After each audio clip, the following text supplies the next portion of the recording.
Council meetings are long and boring. Wouldn't it be great if they were short and unboring? This is why I have invented the 5-minute meeting. Hey, Ashland City Council meeting of January 4th.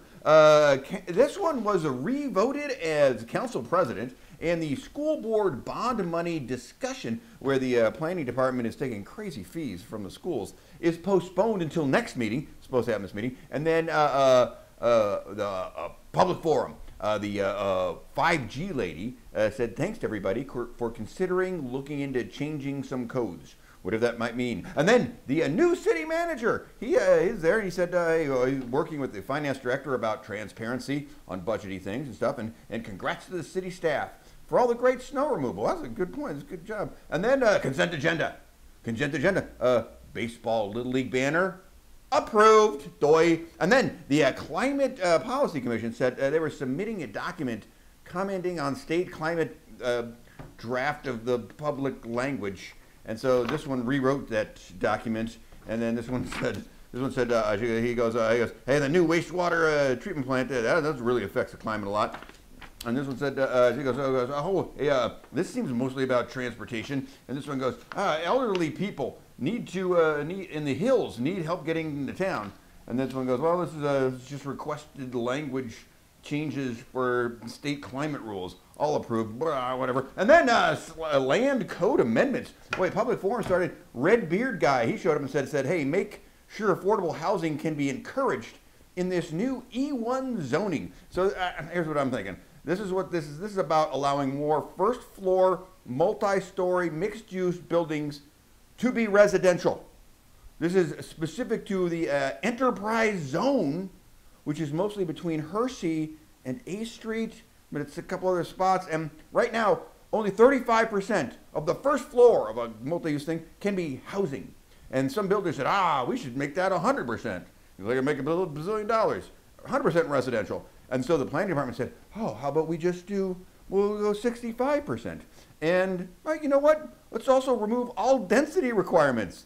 Think a tower of pallet housing, no density requirements. And so the city planning guy said, this gives us more flexibility in employment zones. And the other city planning guy said, getting rid of density caps is in line with the state trying to cram lots of tiny units into each building. Like imagine Japan or LA or San Francisco even, where you can sleep in a pod for $700 a month. And then this one goes, hey, this density thing gets rid of family housing in favor of studio and one-bedroom apartments. And so another planning guy said, that's a larger policy discussion. Words, hammery, blabberty. I think we know this guy. And developers want to build small apartments. And another extra building guy showed up and said, I had stats and graphs and saying there's a deficit of buildable land for mixed-use buildings. However, there's no evidence that people really want more mixed-use buildings. This amendment steps into the shoes of the developer.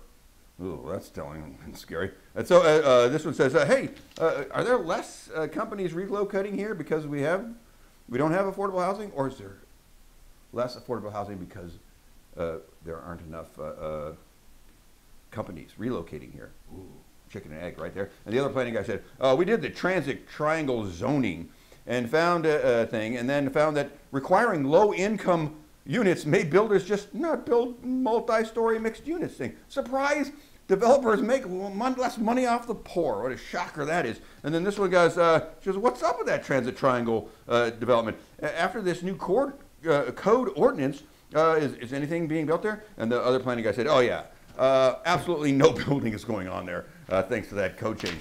And so, but here's some breaking news. The guy says, he goes, but by the way, 70 acres of the Croman Mill is proposing a new development, and on January 25th, I think, the proposal is coming to the Planning Commission.